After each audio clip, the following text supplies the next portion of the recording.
नमस्कार दोस्तों, आप सभी जानते हैं कि आज विश्व विद्यार्थी दिवस है, यानी वर्ल्ड स्टूडेंट्स डे। यह पूर्व राष्ट्रपति, भारत के पूर्व राष्ट्रपति डॉक्टर APJ अब्दुल कलाम जी की स्मृति में संयुक्त राष्ट्र संघ ने आज के दिन को विश्व विद्यार्थी दिवस के रूप में मनाने का निर्णय लिया है। आज आप यह भी जानते हैं कि डॉक्टर APJ अब्दुल कलाम, जो भारत के राष्ट्रपति रह चुके हैं 2002 से 2007 तक, उनकी आज 89वां 89th बर्थ एनिवर्सरी है, आज वर्षगांठ है। इस अवसर पर संयुक्त राष्ट्र संघ ने दुनिया के प्रत्येक देशों के लिए एक थीम तैयार किया, विषय तैयार किया है, ताकि उसी पर ज़्यादा बातचीत हो। आज के मेरे चर्चा का भी विषय यही है और उसका जो थीम है वह है learning for people, learning for peace, learning for our planet and learning for prosperity. बड़ा ही माकूल टॉपिक है ये, इसलिए कि बच्चों को ज्ञान देना है ताकि बाद में वो ज्ञान दे भी सके। तो बच्चों को यह बताना है कि जनता के लिए, भारत की जनता के लिए, प्रत्येक देशों की जनता के लिए, दुनिया भर के लिए कैसे हम कल्याणकारी कार्यक्रम कर सकते हैं, ताकि जो सरकारों की भूमिका है, जिसमें रेगुलेटरी रोल आता है, प्रमोशनल रोल, प्लानिंग रोल और एंटरप्रेन्योरियल रोल आता है।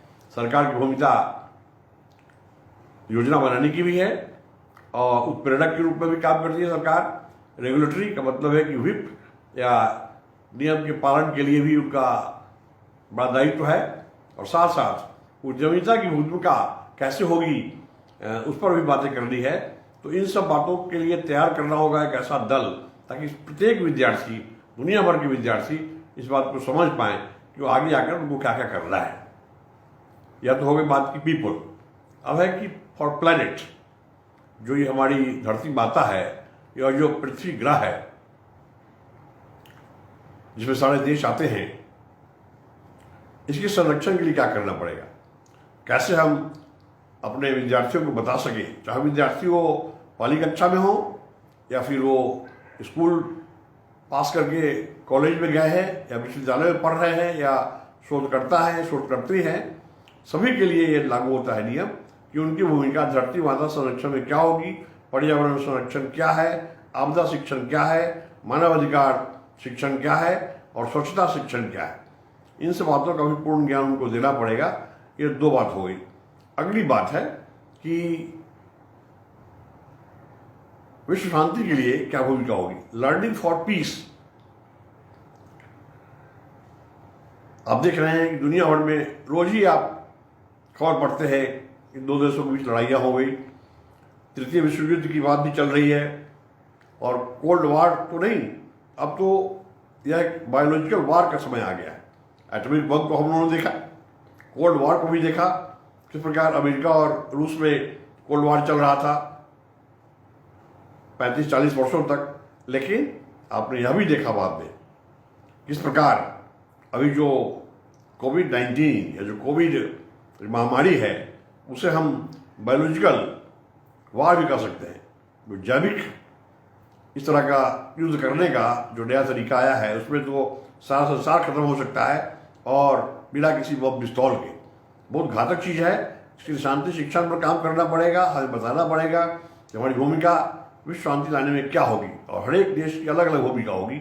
और जितने भी हमारे विद्यार्थी हैं उनको एक ही बात बतानी होगी कि अगर हमें तृतीय सहस्राब्दी में, थर्ड मिलेनियम में विश्व शांति लाना है, तो उसके लिए हमें विश्व शांति लाने के लिए क्या क्या आवश्यकताएं हैं, उस पर भी मैं अभी चर्चा करने जा रहा हूँ।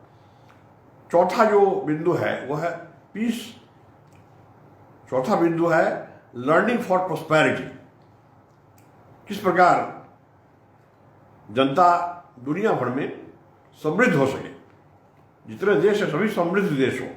ये नहीं कि एक डिवाइड है, साहब ये थर्ड वर्ल्ड है और ये फर्स्ट वर्ल्ड है और सेकेंड वर्ल्ड है, फोर्थ वर्ल्ड भी है, डेवलपिंग कंट्रीज है, अंडर डेवलप्ड कंट्रीज है और डेवलप्ड कंट्री है। ये सब की खाई को दूर करना होगा। हमें देखना पड़ेगा कि ऐसी योजनाएं हम बनाएं और हमारे समय में नहीं भी हो तो विद्यार्थियों को इस प्रकार का प्रशिक्षण दे कि आने वाले समय में पूरी दुनिया में यह बताना जरूरी होगा बच्चों को, ताकि वो नीति निर्धारक बन सकें और वो यह भी समझ पाएं कि समृद्धि के लिए क्या समृद्धि करना पड़ेगा।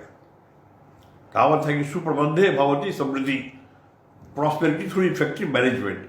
मैनेजमेंट की बात भी आती है, जो नेशनल मैनेजमेंट है, इंटरनेशनल मैनेजमेंट है, प्रोडक्शन है, और जब चारों बातों पर हमने आपको बताया कि ये 4 बिंदु है।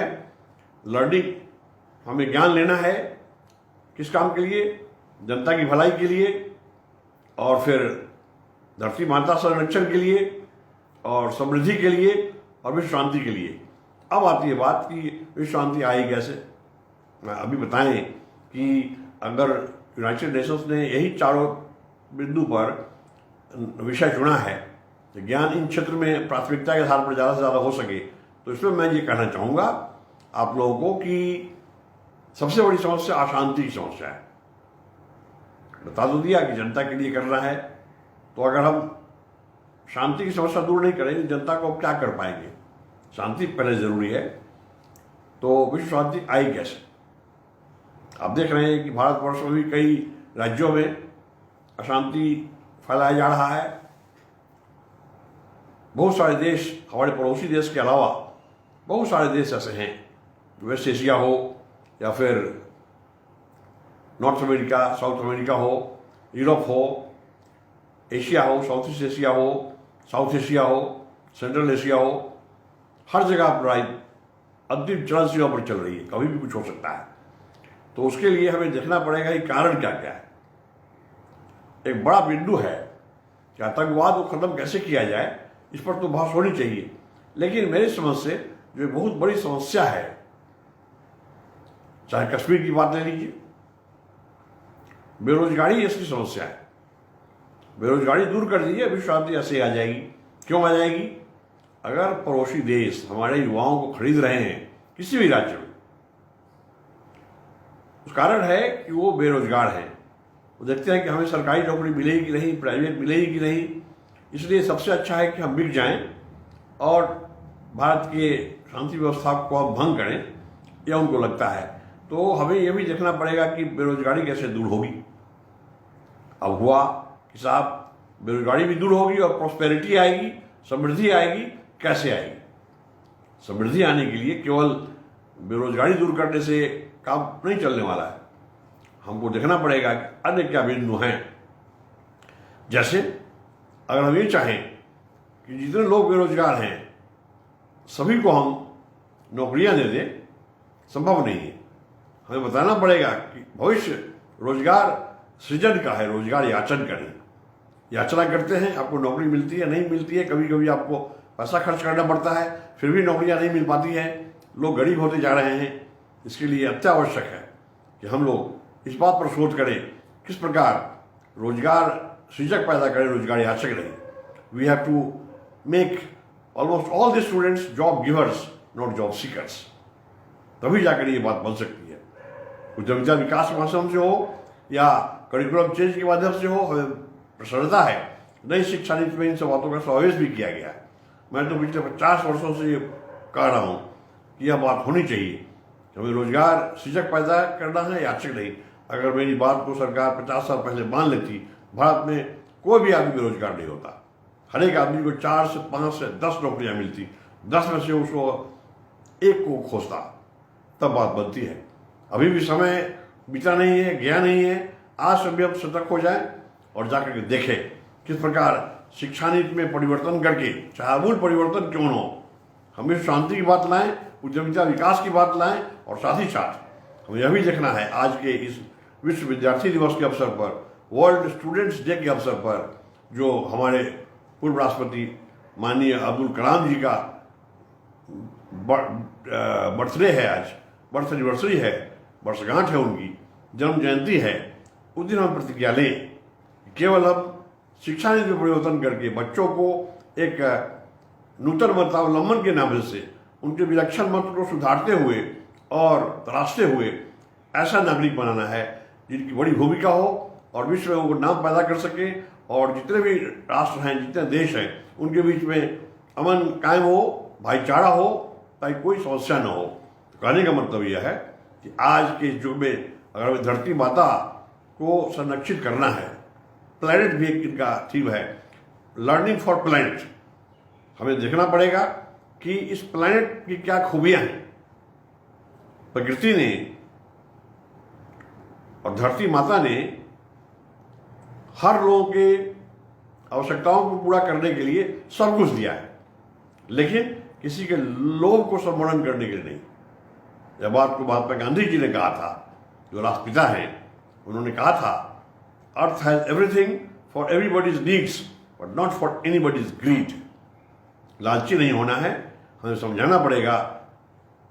छोटे बच्चे हैं, उसी समय से हम स्कूली शिक्षा में केवल उनको विज्ञान या इतिहास या भूगोल, सोशल साइंस, कृषि में ही प्रशिक्षित नहीं करना है। आदमी कैसे बनना है, कहावत है कि आदमी को मैसर नहीं इंसान होना। गाली का एक शेर है। आदमी तो बन जाता है, इंसान नहीं बन पाता है। तो हमें देखना है कि ह्यूमन बीइंग कैसे हो गए, ह्यूमन टच कैसे आएगा विद्यार्थियों में। इसके लिए हमें पूरा प्रशिक्षण की जरूरत है। और आपको लगता है पुराने पद्धति बड़ी अच्छी है, तो उसका क्या फायदा हुआ? करोड़ों करोड़ लोग बेरोजगार हैं पूरी दुनिया भर में। इसका मतलब है कुछ ना कुछ कमी है। इसके लिए यह भी देखना पड़ेगा कि जनसंख्या शिक्षण पर भी बात करनी पड़ेगी। कहने का मतलब कि प्रॉस्पेरिटी लाने के लिए, समृद्धि लाने के लिए और जनता की भलाई के लिए और साथ ही साथ धरती माता संरक्षण के लिए और विश्व शांति के लिए यह अत्यावश्यक है कि हम लोग आगे बढ़ के इस प्रकार की योजना बनाएं जिसमें हम आबादी पर भी काबू पा सके। इसके लिए चाहे हमें विभिन्न राज्यों में, विभिन्न देशों में वहाँ की संस्कृति को देखते हुए, वहाँ के धर्म को देखते हुए जो भी जायज़ बात हो। किसी धर्म में नहीं लिखा हुआ है कि आप दर्जनों बच्चा पैदा करें। फिर भी और हिंदू धर्म कुछ मानता है तो हिंदू लोगों के लिए अलग, ईसाइयों के लिए अलग, मुसलमानों के लिए अलग, सिख के लिए अलग, बुद्धिस्ट के लिए अलग, कन्फ्यूशियन के लिए अलग, सब के लिए अलग अलग प्ले होना चाहिए, नाटक होना चाहिए, गेम्स चलाना चाहिए। अभी जब कोविड-19 में सारे लोग केवल फेसबुक के माध्यम से, ऑनलाइन एजुकेशन के माध्यम से सीख रहे हैं, समझ रहे हैं, आवश्यक है कि हम लोग उन सभी लोगों को बताने की कोशिश करें किस प्रकार हम आगे बढ़ सकते हैं इन सब बातों का ज्ञान प्राप्त करके, तभी जाकर नियंत्रण होगा। अंत में मैं दोबारा दोहराना चाहूँगा, आज विश्व विद्यार्थी दिवस है, जो अब्दुल कलाम जी के जन्म जयंती के अवसर पर मनाया जाता है। 2010 से ही मनाया जा रहा था। जब वो जिंदा थे उस समय भी मनाया गया 5 वर्षों तक, और अब तो वो नहीं है। उनकी आत्मा को शांति मिले, यही मेरी प्रार्थना है। और जो संयुक्त राष्ट्र संघ ने जो नया विषय दिया है उस पर हम ज़्यादा से ज़्यादा काम करें। आज ही नहीं, आने वाले 1 साल तक हम ये देख सके किस प्रकार आगे बढ़ने के लिए, समाज को आगे बढ़ने के लिए, विश्व को आगे बढ़ने के लिए हम ज्ञान की बात करें। ज्ञानार्जन किस काम के लिए? जनता के लिए। ज्ञानार्जन किस काम के लिए? तो प्लैनेट अर्थ के लिए, जो पृथ्वी ग्रह है उनके संरक्षण के लिए। ज्ञान किस बात के प्राप्त करना है? तो हमें देखना है कि किस प्रकार हम विश्व शांति के लिए आगे बढ़ सकते हैं। तो पीपुल हो गया, पीस हो गया, प्रोस्पेरिटी हो गया और प्लैनेट हो गया। सभी पर काम करेंगे और तभी जाकर के बात आगे बढ़ सकती है। इसके लिए हम लोगों ने नारा दिया है, कैच द न्यून। यह नारा दुनिया के हर एक देशों में फैल रहा है, मोमेंटम गैदर कर रहा है, गति तेज हो रही है। क्यों हो रही है? क्योंकि उसमें विषय वस्तु यह है, कैच द न्यून का मतलब हुआ कि बच्चों को आप गोद लें, बच्चों को अपनाएं और उसको समझाएं इस प्रकार जैसे आपके घर के बच्चे हैं। सारे दुनिया के बच्चों को अपनाते हुए उनको आप जब बच्चे हैं उस समय उनको अपनाइए। चाहे वो सेना हो गया तो भी, अब कॉलेज में है तो उसको भी वाइस चांसलर की ड्यूटी है, प्रोफेसर्स की ड्यूटी है कि उनको बताएं उनकी भूमिका क्या है।